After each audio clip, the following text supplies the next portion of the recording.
तुलसीदास जी ने रामचरितमानस में एक चौपाई लिखी है, जैसी जाकी रही भावना जैसी प्रभु मूरत देखी तिन तैसी।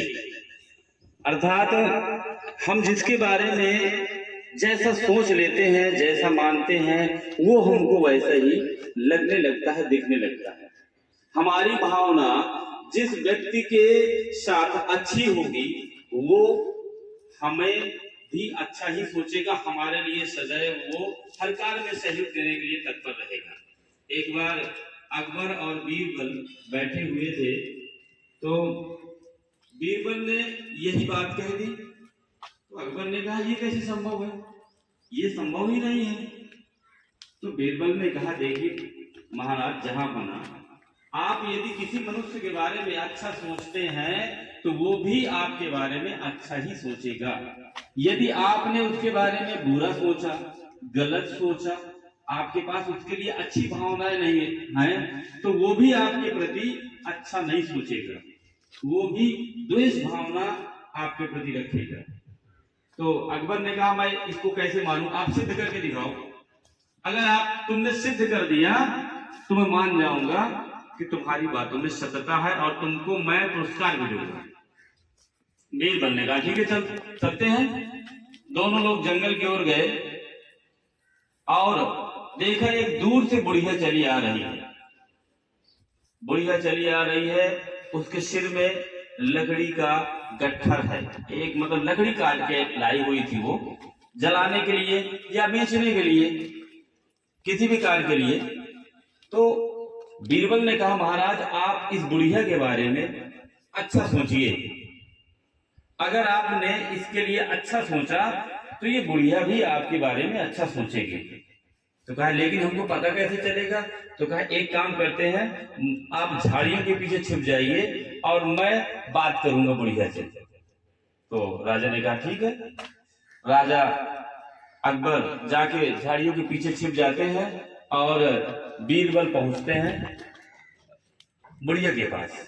उन्होंने कहा क्योंकि राजा अब बुढ़िया के बारे में ये आया था कि आप अच्छा सोचेंगे, तो राजा ने सोचना शुरू किया कि अरे कितनी गरीब बेचारी महिला है और कितनी अवस्था है इसकी, बूढ़ी हो गई है और ये इस अवस्था में भी काम कर रही है और इसके सिर में लकड़ी का बंडल भी है।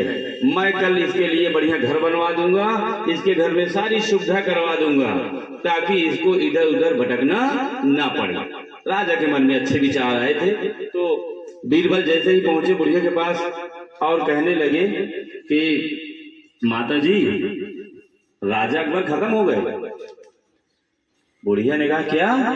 और लकड़ी का गट्ठर नीचे फेंक दिया और रोने लगी। कहा ये कैसे हो सकता है? राजा तो बहुत अच्छे आदमी हैं, वो बहुत अच्छा काम कर रहे हैं, जनता के लिए अच्छा सोचते हैं, ये कैसे हो गया? रोने लगी। राजा निकल के बाहर आ गए। तो जब जैसे ही देखा बुढ़िया ने कि राजा जीवित हैं, तो वो बीरबल से कहने लगी ये सब क्या है? तो कहने लगता है हमसे गलत फहमी हो गई थी, आप माता जी हमको माफ करिए।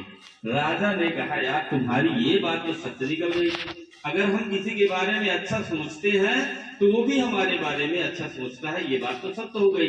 लेकिन कहा अब दोबारा सिद्ध करो, यदि हम किसी के बारे में बुरा सोचते हैं तो वो भी हमारे बारे में बुरा सोचेगा। तो राजा ने बीरबल ने कहा ठीक है। दूसरे दिन फिर यही पर आते हैं।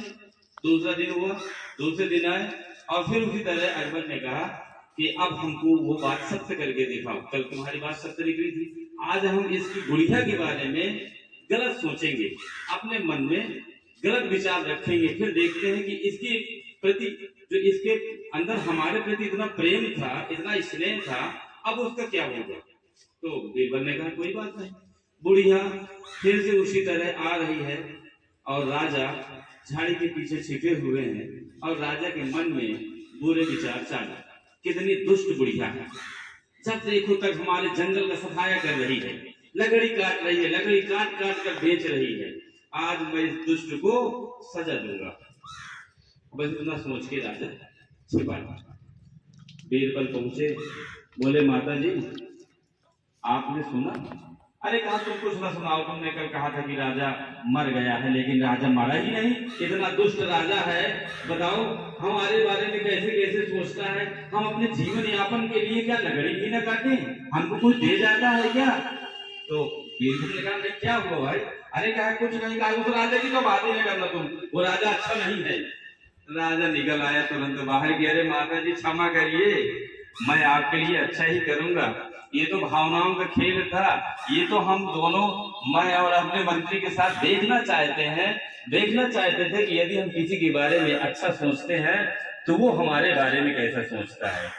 तो दोनों लोग, राजा शर्मिंदा हुआ, राजा ने बीरबल को पुरस्कार दिया और उसकी बात से सहमत हो गया कि आपने जो कहा वो सिद्ध करके दिखाया। जय हिंद, जय भारत।